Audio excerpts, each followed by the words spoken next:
Is Elon Musk about to bankrupt the competition or change the world again? He just unveiled the Terafab, a $20 billion factory for everything that aims to produce 200 billion chips a year for Optimus FSD and a new era of space-based AI. He's calling it the foundation of a galactic civilization. Check out the full reveal for yourself. This is the official Terafab presentation.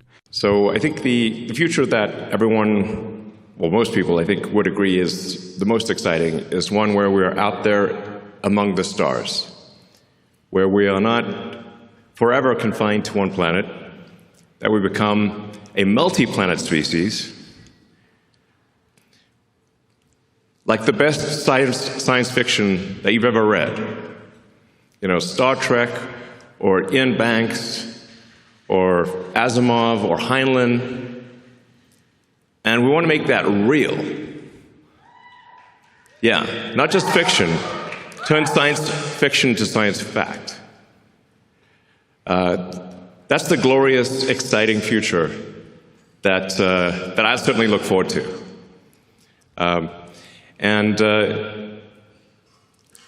It's worth considering sort of like, how would you rate civilizations? You know, there was a physicist, I think he was Russian, in the 60s, Kardashev. He thought about, at a high level, how would you consider any given civilization? And he said, well, if you're type 1, you're using most of the energy of your planet. And we actually still have quite a ways to go to be properly a type 1. We're still using a tiny fraction of the sun's energy that reaches our planet. Let's see. Yeah, there we go. But the Earth only receives about 1/2 billionth of the sun's energy. So the sun is truly enormous. The sun is 99.8% of all mass in the solar system. So sometimes people will ask me, like, what about, you know, other power sources of power on Earth? Like, what about fusion on Earth? Well, that is unfortunately very small because the sun is 99.8% of mass in the solar system. And Jupiter is about 0.1%, and Earth is in the miscellaneous category. We are, I think it's Carl Sagan, I think, might have said, Earth is like a tiny dust mote in a vast darkness. Very, very small. The sun is enormous.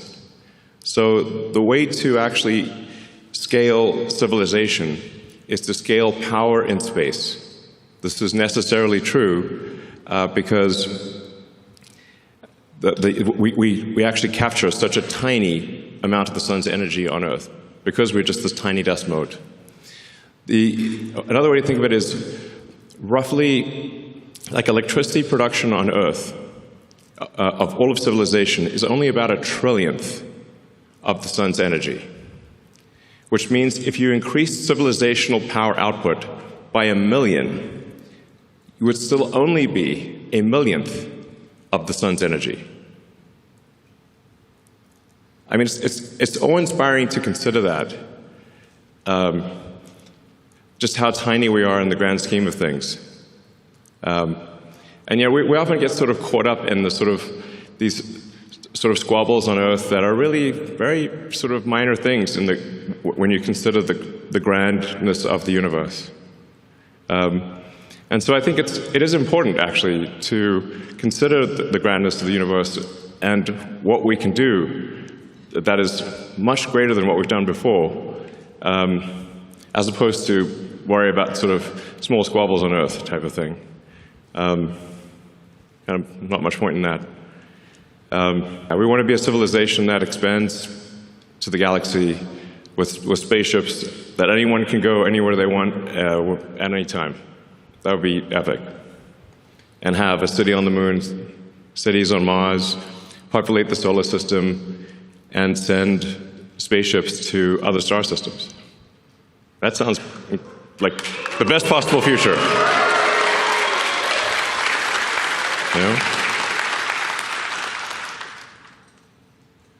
So to do that, we need to harness the power of the sun. And so a terafab, while it is enormous, a terawatt of compute per year is enormous by our sort of civilizational standards. It is still just one step along the way of being even a Carter ship. You still have a long way to go to even be a Carter ship 2 level civilization, and you're not even registering as a Carter ship 3. So it's a very big thing by current human standards, but still small in the grand scheme. But very difficult for humans. So to accomplish this very difficult goal really requires a combination of efforts of SpaceX, XAI, and Tesla working together to create this epic Terafab project. So.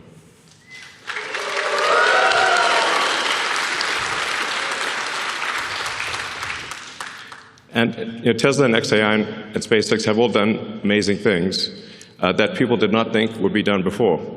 So there's the Giga Texas fab here. There's the Optimus robot that's being built. There's a global supercharging network. There's really quite a lot. And it wasn't that long ago when people thought electric cars wouldn't amount to anything. And there were basically no electric cars for sale when Tesla started.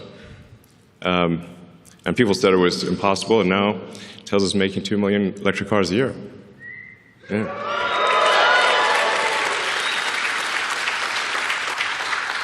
And then XAI, although it's a new company, now part of SpaceX, has also built the first gigawatt scale compute cluster, which in record time. Jensen Huang from NVIDIA said he'd never seen anything built so fast in his life before. So a great compliment from NVIDIA. And then SpaceX, well, I guess you can read it for yourself. Well, you already know. I mean, the reusable rockets, people said that reusable rockets weren't possible, and even if you did do them, they wouldn't be economically feasible. So we did them, and then we made them economically feasible. And now we've landed over 500 times. And then we did the Falcon Heavy, and now we're doing Starship. And Starship is a critical piece of the puzzle, because in order to scale compute and scale power, you have to go to space, which means that you need massive payload to space. And Starship will enable that. So this gives you sort of just a sense of scale. We've got Optimus there, Optimus for scale. And Optimus is about 5'11", so it gives you a sense of the size of the Starship V3 rocket. Starship V4 will be much longer, actually. The Starship V4 will make Starship V3 look kind of short. So we'll expand with Starship V3 to 200 tons of payload to orbit, from 100 tons with V3. And then you can see that that's just a rough approximation of the mini version of the AI sat. So that's roughly 100 kilowatts. It's showing the solar panels and the radiator to scale. So for some reason, there's been a bizarre debate about radiators in space. It's safe to say SpaceX knows how to do heat rejection in space with 10,000 satellites in orbit. Might know a thing or two. So you can see the radiator is actually quite small relative to the solar panels. And we call that the mini-sat, since that's just 100 kilowatts. We expect future satellites to probably go to the megawatt range. So in order to get to the terawatt of compute per year, you need about 10 million tons to orbit per year, and at 100 kilowatts per ton. So we're confident this is feasible. Like, no new physics or impossible things are required to get there. So I'm confident, actually, that SpaceX will get to 10 million tons to orbit per year. And then we're building up to a terawatt of solar. So that solves will solve the solar problem, the power generation. So then the key missing ingredient is therefore a terawatt of compute. So this announcement is about solving the key missing ingredient. To give you a sense of what we're talking about, the current output of AI compute is roughly 20 gigawatts per year. This chart explains why we need to build the Terafab. Because all of the rest of the output from Earth is about 2% of what we need. So if you add up all the fabs on Earth combined, they're only about 2% of what we need for the Terawatt project, or Terafab project. So, we certainly want our existing supply chain to be clear. We're very grateful to our existing supply chain, to Samsung, TSMC, Micron, and others. And we would like them to expand as quickly as they can, and we will buy all of their chips. I have said these exact words to them. But there's a maximum rate at which they're comfortable expanding, but that rate is much less than we would like. And so we either build the Terafab or we don't have the chips. And we need the chips, so we're going to build the Terafab. And we're starting off with an advanced technology fab here in Austin. I believe Governor Abbott is in the audience. I'd like to thank Governor Abbott and the state of Texas for their support. All right. So in the advanced technology fab, we will have all of the equipment necessary to make a chip of any kind, logic or memory, and we will also have all of the equipment necessary to make the lithography masks. So in a single building, we can create a lithography mask, make the chip, test the chip, make another mask, and have an incredibly fast recursive loop for improving the chip design. To the best of my knowledge, this doesn't exist anywhere in the world, where you've got everything necessary to build logic, memory, and do packaging, and test it, and then do the masks, improve the masks, and just keep looping it. So, and we're not just going to do conventional compute in this. I think there's some very interesting new physics that is potentially, that I'm confident will work. It's just a question of when. So this is we're really going to push the limit of physics in compute. And we're going to try a bunch of wild and crazy things, which you can do if you've got that fast iteration loop. That I can't emphasize enough the importance of being able to make a chip, test it, and then change the design, do another one, and have that in a single building. I think that our recursive improvement with that situation is probably an order of magnitude better than anything else in the world. So broadly speaking, we expect to make two kinds of chips. One will be optimized for edge and inference. So that'll be used primarily in Optimus and in the cars, but especially in Optimus, because I expect the robots, humanoid robots, to be made 10 to 100 times more than the volume of cars. So, if vehicle production on Earth is about 100 million vehicles a year, and I expect humanoid robot production to be somewhere between 1 billion and 10 billion units a year. So it's a lot.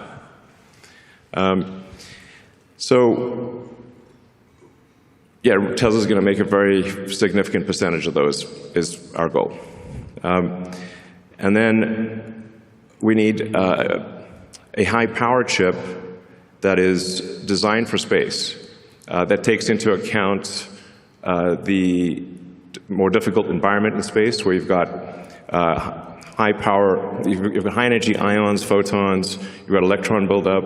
It's a hostile environment in space. So you want to design the chip, you want to optimize it for space. And you also want to generally run it a little hotter than you would normally run a chip on Earth to minimize the radiator mass. So there are just a bunch of constraints that you design something differently in space than you would on the ground. And for the space compute, my guess is that is the vast majority of the compute, because you're power constrained on Earth. That's why I think it's probably 100 to 200 gigawatts a year of terrestrial chips, and probably on the order of a terawatt of chips in space. Just because of power constraints on the ground that's probably how it ends up. Space has this advantage that it's always sunny. It's very nice. I actually think that the cost of AI and deploying AI in space will drop below the cost of terrestrial AI much sooner than most people expect. I think it may be only 2 or 3 years before it is actually lower cost to send AI chips to space than it is on the ground. Because in space, you don't need much in the way of batteries, because of it's always sunny. And the solar power, you're going to get at least 5 or more times the solar power you get in space versus the ground, because you don't have atmospheric attenuation or a day-night cycle or seasonality. And you're always normal to the sun. So you're really maximizing the solar power at that point. And the space solar actually costs less than terrestrial solar because you don't need heavy glass or framing to protect it from extreme weather events. So as soon as the cost to orbit drops to a low number, it immediately makes extremely compelling sense to put AI in space. It becomes a no-brainer, basically. Moreover, as you go to space, you get increased economies of scale, and things get easier over time, whereas as you try to put more and more power on the ground, you run out of space. And you start using up the easy spots, and then you get next-level NIMBY. Nobody wants the thing in their backyard.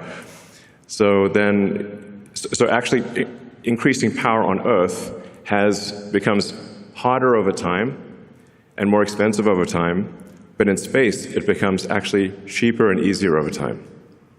These are very important points.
So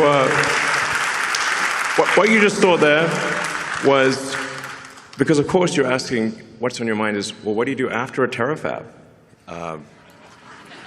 Don't think small. Well, yeah, good point. So we, how do you get to a pedawatt? is the obvious next question. And you get there by having an electromagnetic mass driver on the moon with robots, with optimi, and obviously lots of humans. And with that, you can send a petawatt. You can create a petawatt of compute and send that to deep space. Because on the moon has no atmosphere and has 1/6 Earth gravity. So you don't need rockets on the moon. You can literally accelerate it to escape velocity from the surface.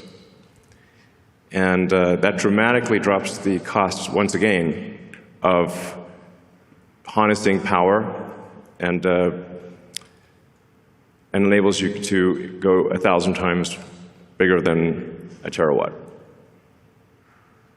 So for sure, the future I want to see, I want to just live long enough to see the mass driver on the moon, because that's going to be incredibly epic.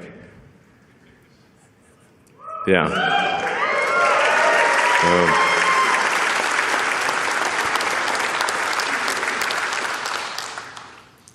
That should hopefully get us to 1/millionth of the sun's energy, at least. Humbling to think about that.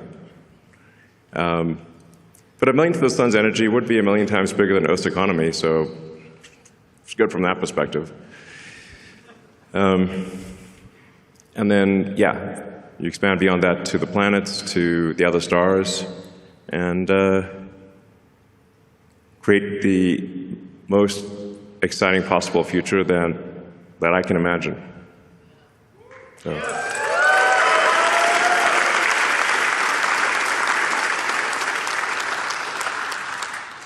This looks a bit like the opening in Idiocracy with Mike Judge.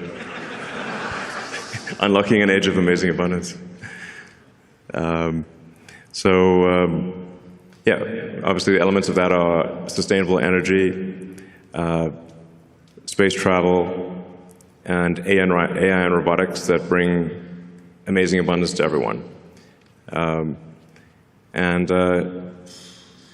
It's really the only path to amazing abundance is AI and robotics, which is not to say it can't go wrong. Hopefully, but I think it'll probably go right, and it'll be a future that you love.